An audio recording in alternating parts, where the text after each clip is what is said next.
Purple cap লড়াইয়ে অনেক পিছিয়ে পড়ল মুস্তাফিজুর রহমান। সেঞ্চুরি করে কলকাতাকে হারিয়ে উপস্থাপকের করা প্রশ্নের জবাবে একই বলল জস বাটলার। দর্শক, আইপিএলে হয়ে গেল এক টানটান উত্তেজনার শেষ বলে এসে মাত্র 2 উইকেট জয়ের কঠিন এক ম্যাচ।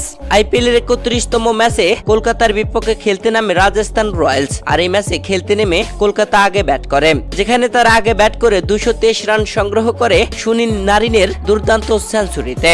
দর্শক, কলকাতার দেওয়া 224 রানের টার্গেটে ব্যাট করতে নেমে রাজস্থান রয়্যালসের রীতিমতো উইকেটে বিধ্বস্ত হচ্ছিল শুরু থেকেই। তবে এক প্রান্ত আগলে রেখে খেলেছেন ওপেনিং এ নামা জস বাটলার, আর অবিশ্বাস্য খেলও দেখিয়েছেন তিনি। শেষ বলে এসে সেঞ্চুরি করে দলকে জিতিয়েছেন জস বাটলার। দর্শক, এই ম্যাচে রাজস্থান রয়্যালসের জয়ের জন্য শেষ ওভারে এসে প্রয়োজন ছিল 9 রান। সেখানে জস বাটলারের সেঞ্চুরি হতে বাকি ছিল 2 রান। তবে প্রথম বলেই ছক্কা মেরে দলকে জয়ের পথ সহজ করে নেন জস বাটলার, নিজে করে ফেলেন সেঞ্চুরি। টানা 3 বলে 3টি ডট হয়। ম্যাচটা চাপে পড়ে যায়। শেষ 2 বলে প্রয়োজন 3 রান। তবে জস বাটলার পঞ্চম বলে 2 রান সিঙ্গেলে নেন। এরপরে শেষ বলে এসে 1 রান নিয়ে দলকে জিতিয়ে ফেলেন জস বাটলার। দর্শক, অবিশ্বাস্য এক জয় তুলে নিয়েছে রাজস্থান রয়্যালস। টানটান উত্তেজনার হাড্ডাহাড্ডির রুদ্ধশ্বাসে জস বাটলার সেঞ্চুরি করে শেষ বলে এসে দলকে জিতিয়েই অপরাজিত থেকে মাঠ ছেড়েছেন। দর্শক, এই ম্যাচে রাজস্থান রয়্যালসের যশবেন্দ্র চাহাল নিয়েছেন 1টি উইকেট। আর এই 1 উইকেট নিয়ে তিনি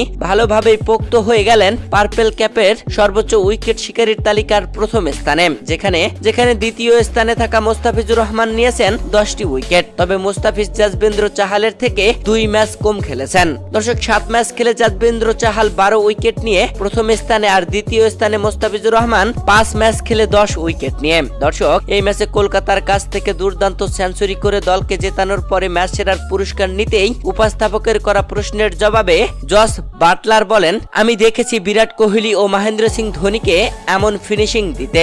অনেক ম্যাচই দেখেছি তাদেরকে শেষ করতে। আজ এই রাতে আমি একই প্রয়োগ করেছি। দল জিতেছে, আমি সেঞ্চুরি পেয়েছি। আমার সেঞ্চুরিতে দল জিতেছে, এটাই গর্বের বিষয়। ম্যাচ সেরা হয়েছি, এটা আরো আনন্দের বিষয়।